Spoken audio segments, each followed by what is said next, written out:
He says exactly the words you wanted to hear, and relief arrives before you can ask what will be different tomorrow. The apology feels like an ending, but the real evidence has not started yet. In this video, we will answer one question. The apology test: remorse, repair, or reset?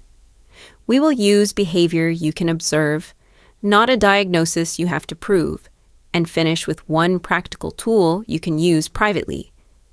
Stay with the sequence rather than judging your reaction. The order of events will become the most useful part of the answer. Before we go further, one important distinction. A difficult moment is not automatically a toxic pattern. People can be tired, clumsy, defensive, or wrong, and still be capable of mutual repair.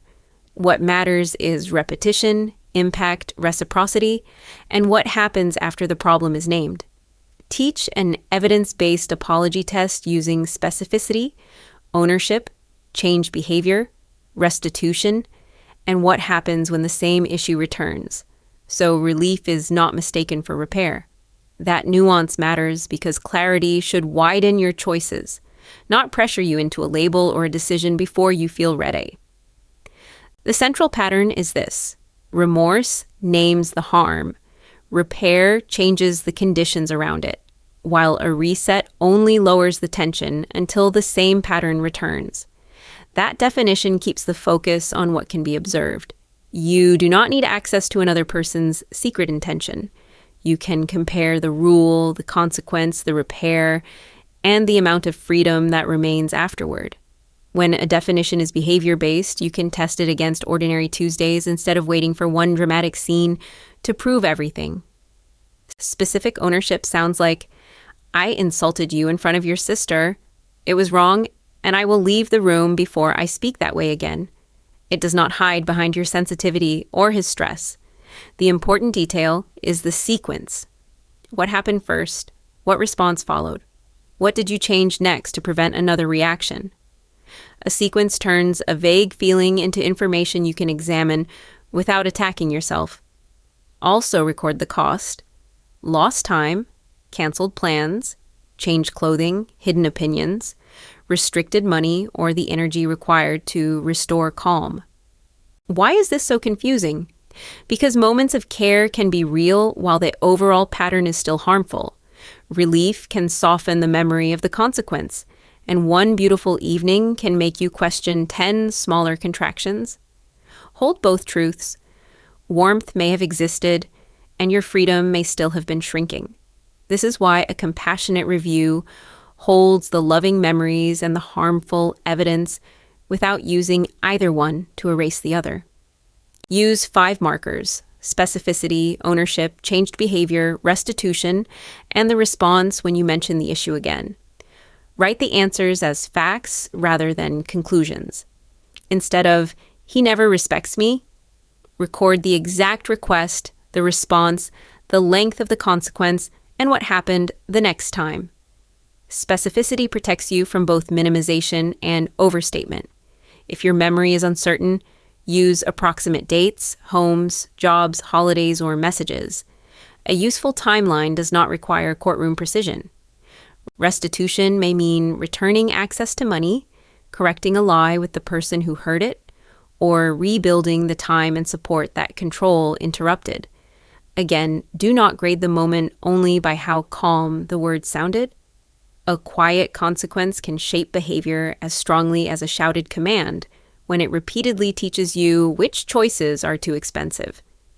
Then ask whether the same standard applied in reverse, because reciprocity often exposes what polished language is trying to hide.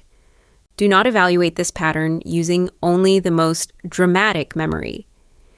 Compare it across 3 ordinary contexts: a plan, a disappointment, and a moment when one person needed space.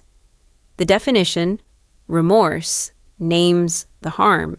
Repair changes the conditions around it, while a reset only lowers the tension until the same pattern returns, becomes clearer when the evidence includes quiet days as well as crises. The practical difference is agency. After conflict, are 2 people still allowed to make choices, seek support, and keep a separate inner life? Use 5 markers: specificity, ownership, changed behavior, restitution, and the response when you mention the issue again. Apply the same questions to 2 different examples, including one that feels ambiguous. A useful test should help you see nuance. It should not force every memory into the same conclusion. These questions are intentionally simple so you can return to them when emotion, charm, or guilt starts changing the frame again. Add 1 repair question to the page. After the issue was named, what became measurably different the next time? Relief can end an argument. Repair changes the next comparable moment. If the language improved but the cost returned, record the cost. Measure the repaired behavior over time, especially when nobody is watching and there is no immediate threat of losing the relationship. Notice what your body does while you review this specific pattern. Tight shoulders, rehearsed explanations, or an urge to minimize are information, not a diagnosis, and not a command. Pair the signal with the facts in front of you, then slow the decision down enough to keep both in view. You can respect the signal without obeying its first interpretation. Your body supplies information, and the wider pattern supplies context. Write the apology in one column and the next comparable moment in another. Track what happened without grading the speech by how emotional it sounded. Keep the record somewhere private and safe. The goal is not to create a perfect case against someone. It is to give your own memory stable edges, especially if repeated arguments have trained you to abandon your first observation. A written sequence also helps a trusted supporter understand what is happening without requiring you to explain the entire relationship at once. Choose one next step small enough to survive emotion. It might be 1 concise boundary, 1 delayed reply, 1 financial check, 1 night of sleep before a decision, or 1 conversation with a trusted person. Agency grows through usable steps, not dramatic promises to never struggle again. Small actions are not weakness. They reduce overwhelm, create new evidence, and make the next decision more available to the version of you living now. Do not confront someone simply to test a pattern if you fear retaliation, stalking, financial restriction, or violence. Safety can mean quiet planning. A local domestic abuse service, therapist, legal advisor, or trusted person can help you match the next step to the actual level of risk.